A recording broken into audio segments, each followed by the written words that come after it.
नमस्कार। न्यूज़ 24 उत्तर प्रदेश उत्तराखंड में आपका स्वागत है। आपके साथ मैं हूं मानस श्रीवास्तव। उत्तर प्रदेश की सियासत के लिहाज से यह खबर बेहद महत्वपूर्ण है, क्योंकि भारतीय जनता पार्टी के राष्ट्रीय नेतृत्व ने यह बिल्कुल पूरी तरीके से साफ कर दिया है कि आने वाला 2027 का विधानसभा चुनाव उत्तर प्रदेश के वर्तमान मुख्यमंत्री योगी आदित्यनाथ के चेहरे और उनकी अगुवाई में, उनके नेतृत्व में ही लड़ा जाएगा। यानी जो कयास लगाए जा रहे थे कि शायद 2027 के विधानसभा चुनाव के आते आते भारतीय जनता पार्टी किसी दलित या ओबीसी यानी पिछड़े वर्ग के चेहरे को आगे करके चुनाव मैदान में उतर सकती है, लेकिन राष्ट्रीय नेतृत्व ने पूरी तरीके से साफ कर दिया है कि आने वाले वक्त में जब 2027 का चुनाव होगा, उस वक्त मुख्यमंत्री योगी आदित्यनाथ ही चेहरा होंगे और उन्हीं की अगुवाई में ये चुनाव लड़ा जाएगा। यानी कमान आगे भी मौजूदा मुख्यमंत्री योगी आदित्यनाथ के हाथ में ही रहने वाली है। अब इस ऐलान के बाद अलग अलग तरीके के विश्लेषण किए जा रहे हैं, लेकिन एक तस्वीर जो बिल्कुल साफ नजर आती है कि जो टकराव होना है वो भारतीय जनता पार्टी और समाजवादी पार्टी के बीच सीधी टक्कर होनी है। यानी एक तरफ एनडीए की अगुवाई करते हुए मुख्यमंत्री योगी आदित्यनाथ नजर आएंगे, तो दूसरी तरफ इंडिया गठबंधन की अगुवाई करते हुए, जिसमें कांग्रेस पार्टी शामिल है, अखिलेश यादव बतौर मुख्यमंत्री के चेहरे पर प्रोजेक्ट किए जाएंगे, उनकी अगुवाई में चुनाव होगा। तो अब तस्वीर अगर ऐसी होती कि एक तरफ उत्तर प्रदेश के मुख्यमंत्री योगी आदित्यनाथ हैं तो दूसरी तरफ अखिलेश यादव हैं, तो क्या आने वाले वक्त में ये लड़ाई अगड़ा बनाम पिछड़ा की होने जा रही है? ये एक बड़ा महत्वपूर्ण सवाल है, क्योंकि समाजवादी पार्टी अपने पीडीए के एजेंडे को ही आगे बढ़ा रही है, जिसमें पिछड़ा है, जिसमें दलित है, जिसमें अल्पसंख्यक है, और अब जिसमें अखिलेश यादव के मुताबिक अगड़े और आधी आबादी भी है। लेकिन 2024 का जब लोकसभा चुनाव हो रहा था, उस वक्त जिस तरीके से अपने पीडीए के एजेंडे पर ही समाजवादी पार्टी और इंडिया गठबंधन ने बड़ी बढ़त हासिल की थी और समाजवादी पार्टी देश में तीसरे नंबर की पार्टी बन गई। इसके बाद से ये कहा जा रहा था कि शायद भारतीय जनता पार्टी भी किसी दलित या पिछड़े वर्ग के चेहरे को आगे करेगी, लेकिन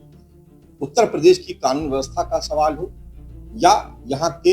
इंफ्रास्ट्रक्चर को लेकर के, विकास के मॉडल को लेकर के, जो तमाम सारी जो उपलब्धियां हैं उनको ही आगे करके योगी आदित्यनाथ के चेहरे पर ही चुनाव लड़ा जाएगा। तो ये तस्वीर बिल्कुल साफ है, जिसको हाईकमान ने पूरी तरीके से साफ कर दिया, इसमें कोई कंफ्यूजन अब नहीं है। तो आने वाले वक्त में तस्वीर क्या होगी? क्या अखिलेश यादव की राह आसान हो जाएगी या उनके सामने मुश्किल खड़ी होगी?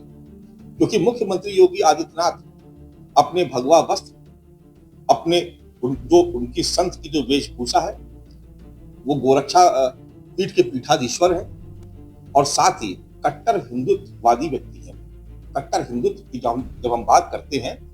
तो उस वक्त जो जातियों के जो बंधन है वो टूट जाते हैं और उस वक्त ये कोशिश की जाती है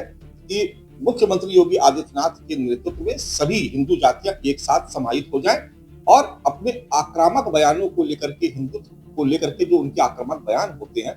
उसको लेकर के वो जाने जाते हैं और यही उनकी पहचान है और इसका फायदा दूसरे राज्यों में मिलता है। उदाहरण के तौर पर अगर आप देखें तो सबसे ज्यादा सफाई अगर किसी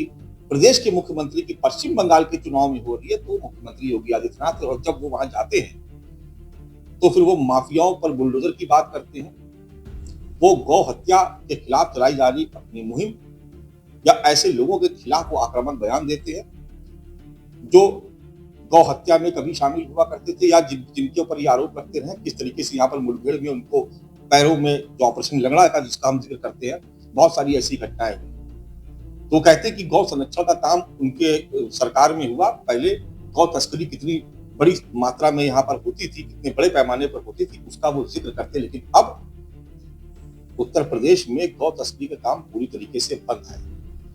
गौवंश की हत्या पर यहाँ पर सरकार सख्त कार्रवाई करती है, उसके उदाहरण दिए जाते हैं और ऐसे तमाम सारे उदाहरण हमने देखे भी। माफियाओं के खिलाफ बुलडोजर की कार्रवाई एक सख्त प्रशासक के तौर पर उनकी छवि को आगे बढ़ाता है और इन्हीं सब बातों को लेकर के, उनकी इसी इमेज को लेकर के भारतीय जनता पार्टी अलग अलग राज्यों में उनको प्रचार में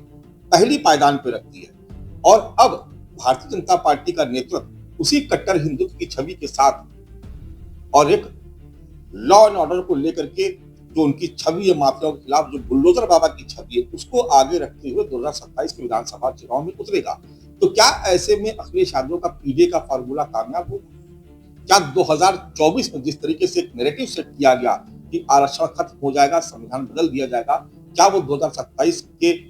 विधानसभा चुनाव में कारगर होगा? क्योंकि अखिलेश यादव को एक मौका मिलेगा और वो बार बार अब मुख्यमंत्री योगी आदित्यनाथ को योगी आदित्यनाथ ना कहकर के उनको उनके नाम अजय सिंह बिष्ट के नाम से जो संबोधन करते हैं, तो उसके पीछे वो बार बार ये बताने की कोशिश करते हैं कि भारतीय जनता पार्टी में किस तरीके का जातिवाद है। वो अक्सर ब्राह्मणों का सवाल उठाते हैं कि ब्राह्मणों का अपमान हो रहा है और एक खास वर्ग यानी ठाकुर बिरादरी के लोगों को खास तवज्जो दी जाती है। इन आरोपों के साथ वो लगातार भारतीय जनता पार्टी पर और उत्तर प्रदेश की योगी सरकार पर आक्रामक नजर आते हैं। तो क्या वो अब मुख्यमंत्री योगी आदित्यनाथ के चेहरे बनाए जाने के ऐलान के बाद क्या वो अपने इसी एजेंडे को आगे धार देंगे और बताने की कोशिश करेंगे कि दरअसल जो पीडीए का फार्मूला है, जो पीडीए की बात है, जो पिछड़े दलित अल्पसंख्यक वंचित समाज की बात है, आदि आबादी की बात है, वो समाजवादी पार्टी इसको लेकर आगे चल रही है, या फिर मुख्यमंत्री योगी आदित्यनाथ जो अपनी कट्टर हिंदुत्ववादी छवि के लिए जाने जाते हैं और जिनके चेहरे का इस्तेमाल भारतीय जनता पार्टी तमाम राज्यों में करती है, चाहे वो राज्य फिर दक्षिण के ही क्यों ना, वहां तक उनके नाम का इस्तेमाल किया जाता है, उनके चेहरे का इस्तेमाल किया जाता है, उनकी कट्टर हिंदुत्व वाली छवि का इस्तेमाल किया जाता है। तो क्या ये फार्मूला उत्तर प्रदेश के 2027 के विधानसभा चुनाव में भी कारगर होगा? इस ऐलान के बाद निश्चित तौर पर यह मुकाबला बेहद ही दिलचस्प होने वाला है। देखना यह होगा कि आने वाले वक्त में उत्तर प्रदेश के मुख्यमंत्री योगी आदित्यनाथ की कट्टर हिंदुत्व की छवि ज्यादा काम आती है, ज्यादा अपील करती है मतदाताओं को, या फिर अखिलेश यादव के पीडीए का फार्मूला।